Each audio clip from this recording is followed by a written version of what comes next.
Hello and Wait, welcome to the Skyblock podcast. This is episode 1 featuring Comedy Man, Wallclimber18, and Serperior42. This hey, week's what's up? topic is going to be the federal minimum wage and why it should be lowered.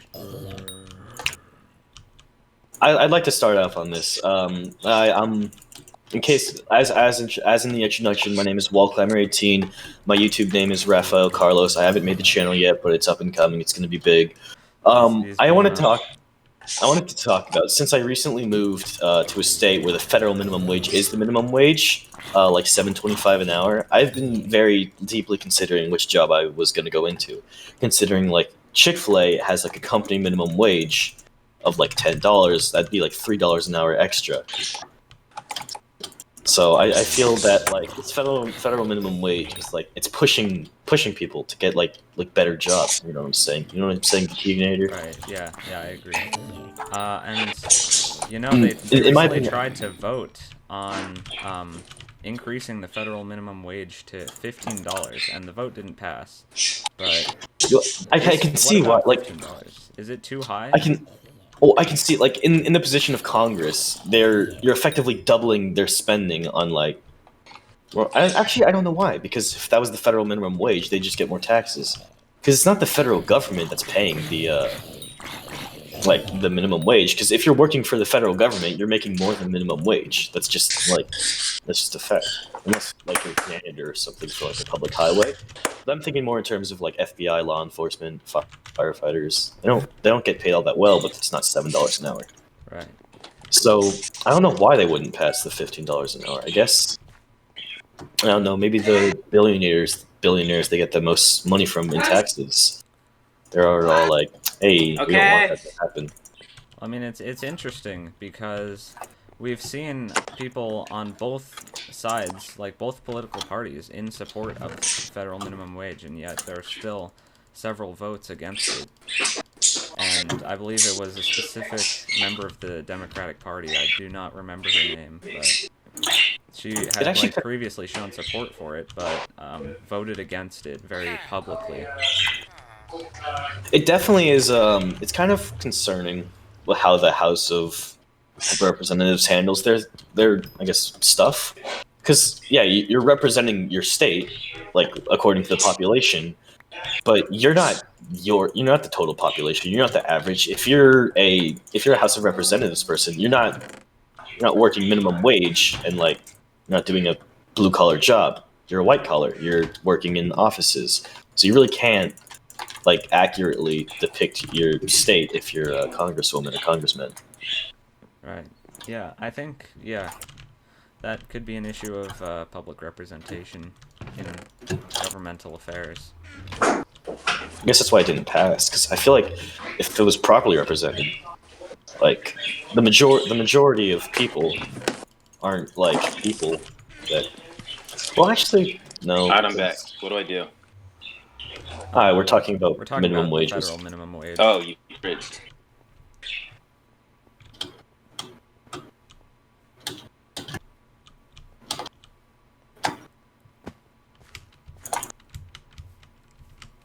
You're gonna add anything to the federal minimum wage topic, Serperior42? I don't know what the federal minimum wage is. Well, there is no federal minimum wage across the board. It is based on individual states. I believe the federal minimum wage, like the lowest it is anywhere, is $7.25. Yeah, $7.25 an hour. And the highest one we've seen is, I believe, $12 an hour. And they are. Is that California or New York? I believe it's multiple states. I think California might be one of them. But Pretty sure. Very democratic state, and guaranteed that it's probably one of them. yeah, for sure. But they voted very recently to increase the federal minimum wage to $15, and that didn't pass. Which is interesting because we've seen support for it in both political parties.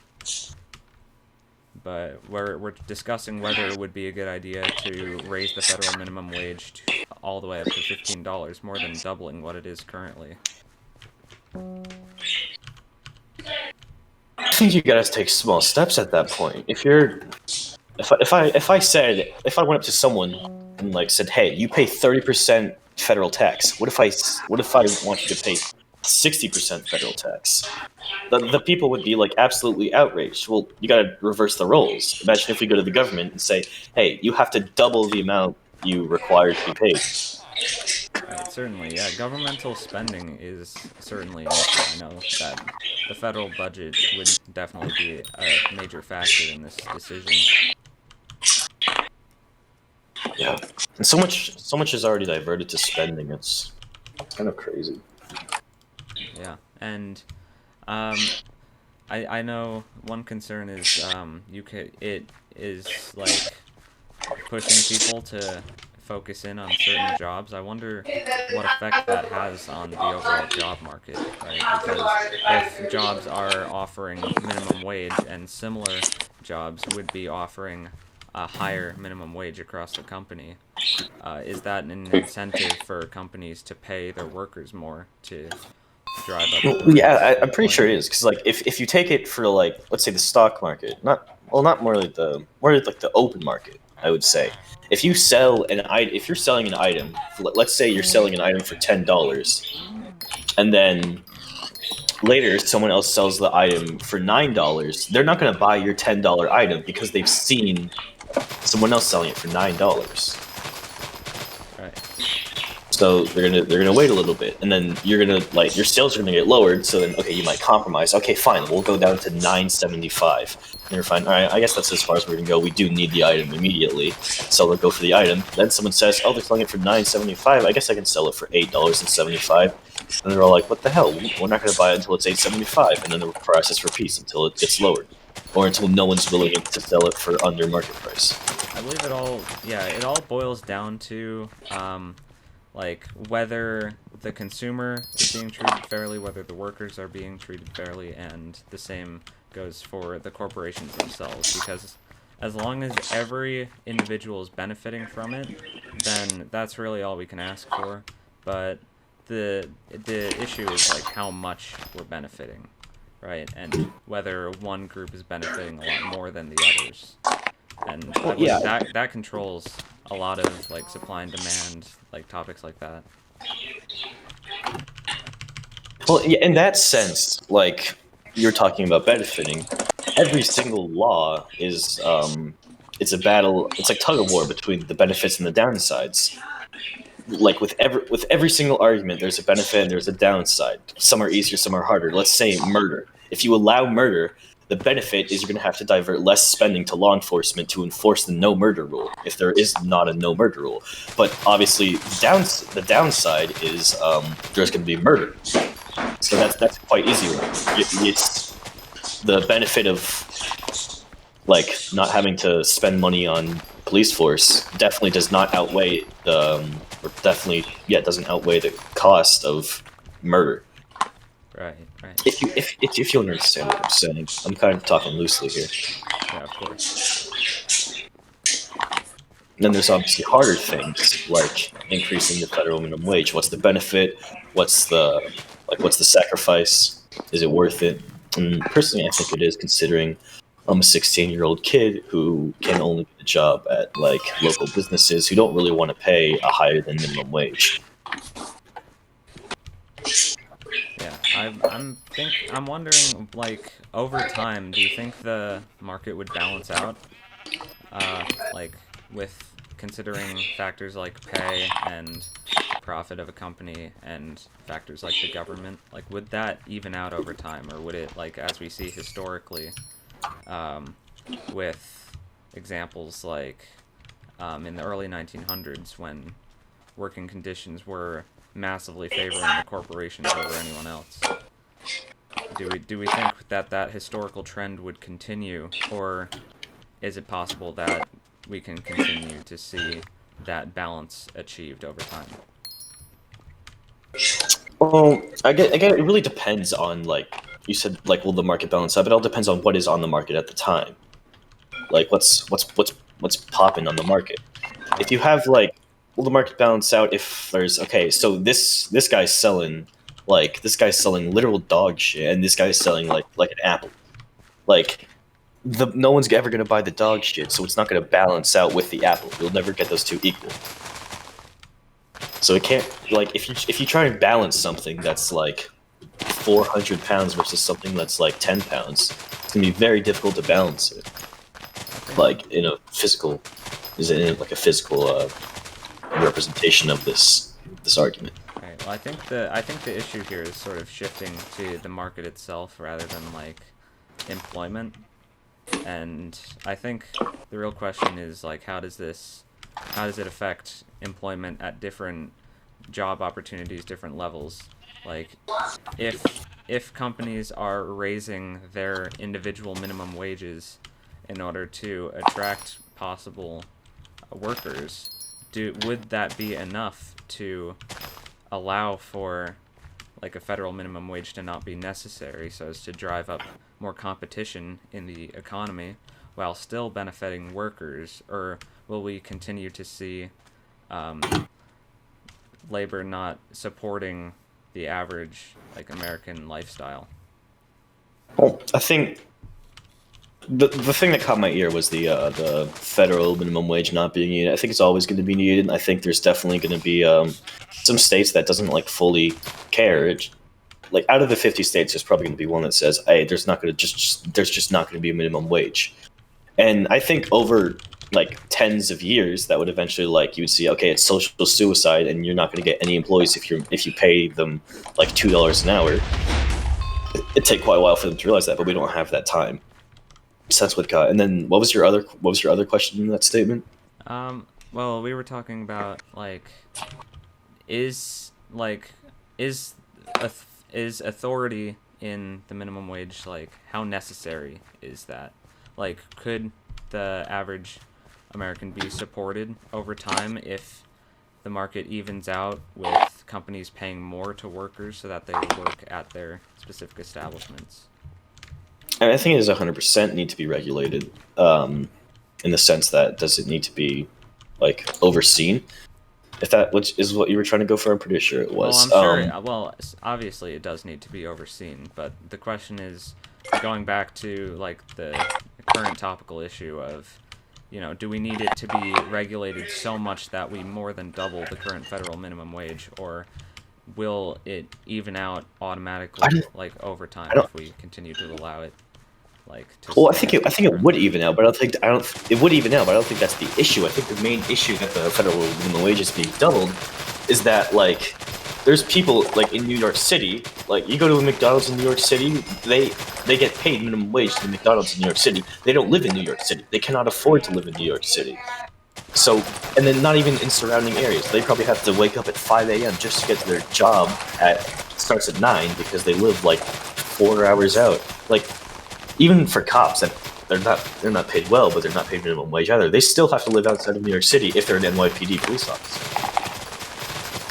So I think that's the main reason that the federal minimum wage is trying to get raised, is that people can't support some lives, like some jobs in like certain areas that pay minimum wage. They can't live there. Right. So then, should the issue be focused still on a federal level, like focusing on the nation as a whole, or would it be more beneficial to focus in on those individual areas and those individual lifestyles? Individual lifestyles, for sure. 100%. I never agreed with the federal minimum wage argument. Like, it needs to be raised. Like in Kentucky, for example, you can buy a house for like $200K, and it's enough to room with three. You can room with 3 people comfortably in a $200,000 house. And like, if you finance that over 10 years with like, you could probably find a good deal with like, what, 5% APR?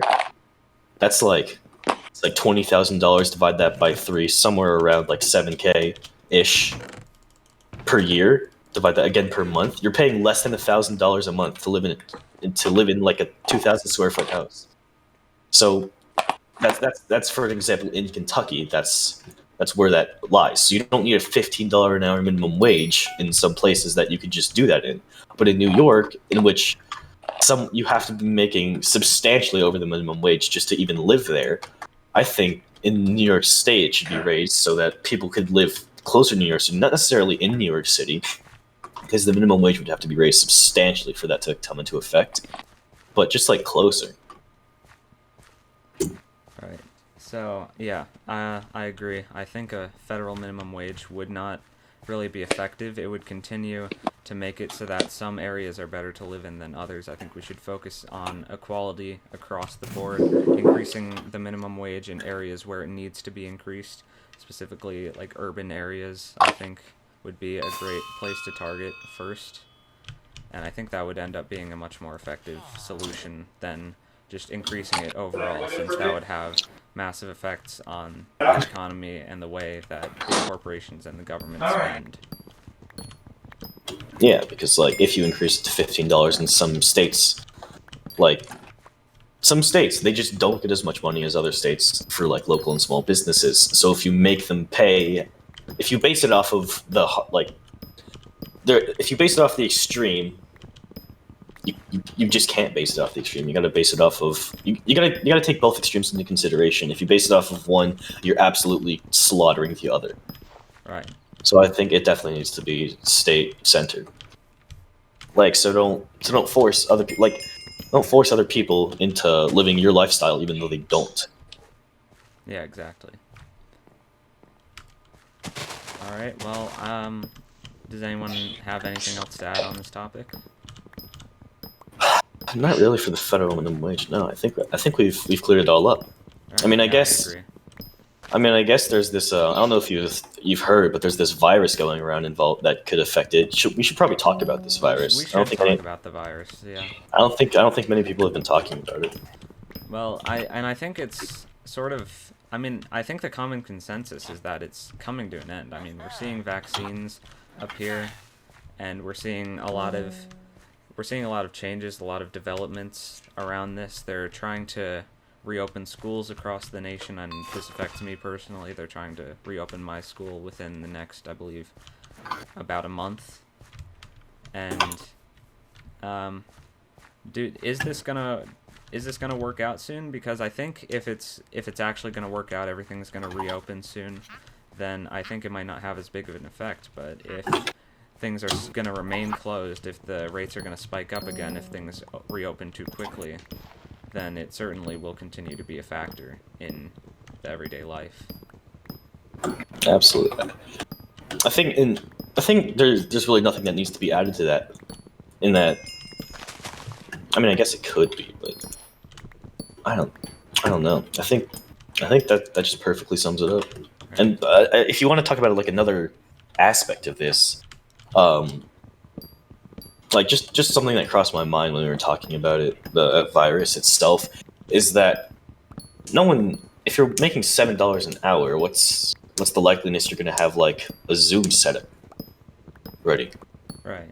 Like, if you're making $7 an hour, you don't need Zoom, so because you're probably gonna be working at like some restaurant. You can't Zoom on a restaurant. So if you're closing all the places that make $7.25 an hour, they can't online work. So you're closing them out of their job. Okay, go find another job. Well, if they found a job that required Zoom, they probably paid more than that, so they would have gone for that originally anyway. So they can't get it. Right. If you catch my drift. Yeah. So it's important to. I'm picking up that it's like important to keep things open so that we can support these groups, and yet we need to also focus on safety, because it's wrapping up. It's not over though, because the vaccines, they're coming out, people are getting them, but the vaccines aren't available to everyone. They're being available to This might be a hot take, but I think instead of giving $2,000 to 300 million people, what is that? I don't what's the math on that? Like that's 600 million times that's in the hundred. That's in the trillions. That's in the either hundreds of billions or trillions. So instead of doing that, why not divert it to like safety? If you know what I'm saying.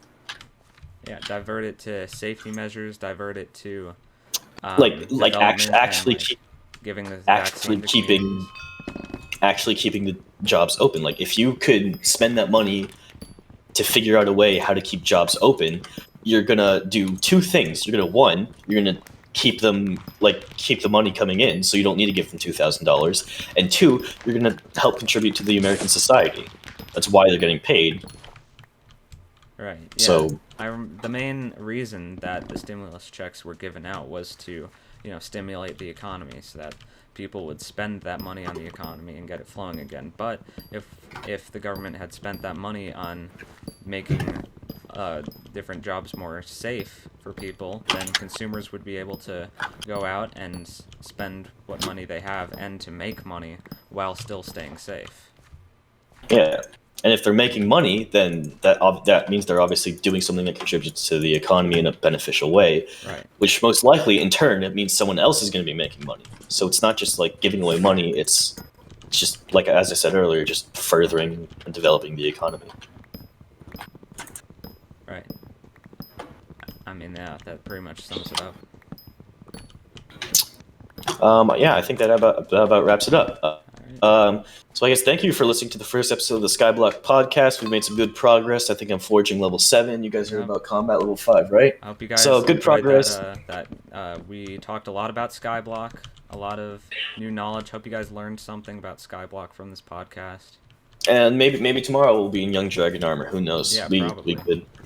Probably. Anyways, I guess signing off for now. Still don't know where you are. I'm Rafael Carlos. I am Comedy Man. I am Serperior42. And this has been the Skyblock podcast. Thanks for tuning in.